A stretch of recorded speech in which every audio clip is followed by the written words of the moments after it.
Сәлеметсіңдер ме балалар? Бүгін мен сендерге кемпір қосақ ертегісін айтып беремін. Қабыл алыңдар.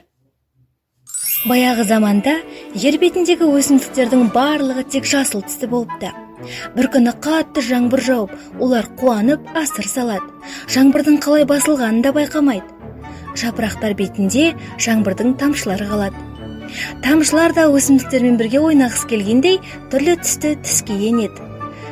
Кенет өсімдіктер жаңбыр тамшыларынан әдемі біреудің өздерімен бірге күліп, ойнап, қуанғанын көреді.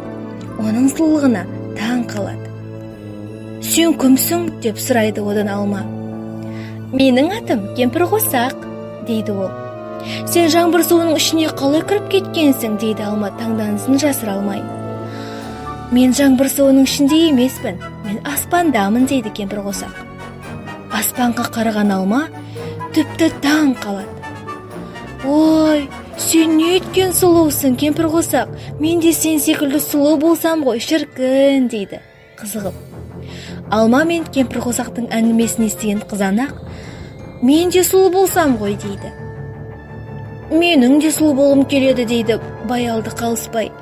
Сонда кемпір қосақ, «Менің қай түсім ерекше ұнайды саған?» деп сұрайды алмадан. «Қызыл түсің», дейді алма. «Онда мен саған қызыл түсімнен берейін», дейді кемпір қосақ. Алмаға қызыл түсінен сәуле шашады. Алма қып-қызыл нарттай болып кетеді. Ол қатты қуанды. Оны көрген қызанақ, менің де қызыл болғым келеді», дейді тағатсыздана. «Онда сен де қызыл бол», деп кемпір қосақ қызанаққа да қызыл түсінен сәуле жібереді. Лезде қызанақ та қып-қызыл болып қуанышқа бөленеді. Сол сәтте баялды, «Менің де қызыл болғым келеді», дейді. «Онда сен де қызыл бол, баялды», деп кемпір қосақ оған да қызыл түсінен бөліп береді. Бірақ баялдыға қызыл түс ұнамай қалады. Ол, «Жоқ, менің қызыл түсті болғым келмейді. Маған көк түсің ұнап қалды», дейді кемпір қосаққа. Баялдының мінезін ұнатпаған кемпір қосақ, «Мен берген түсімді қайта ала алмаймын. Міне саған көк түс», деп қызыл түстің үстіне көк түсін шашып жібереді. Баялды қою көк түсті болып шыға келеді. «Қалай? Түсің енді саған ұнады ма?»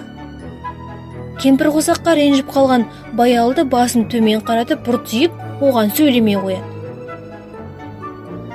Жеміс жидектер мен көкөністердің бірінен кейбірі әдемі түске еніп жатқанын көрген қияр жапырағының арасынан шыға алмай біраз әуреге түседі.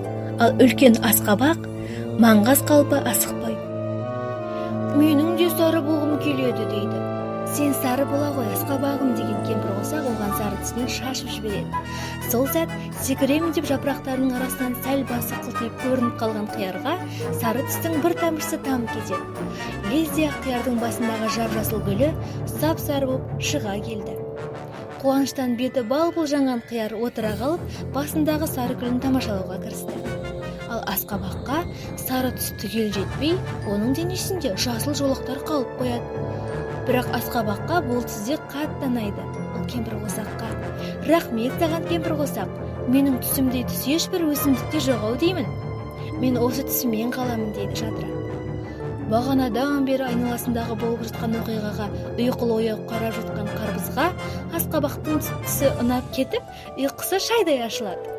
Ол да қалыспай, кемпір қосақтан әдемі бір түсті сұрап алайын деп ұмтыла бергенде, кемпір қосақ жоқ болып кетеді. Қарбыз жасыл күйінде қалып қояды. Содан бері ол кемпір қосақтың шығуын күтіп, үнемі аспанға қарап жататын болды. Балалар, осымен менің ертегім аяқталды. Сендерге ұнады деген ойдамын. Қош сау болыңдар.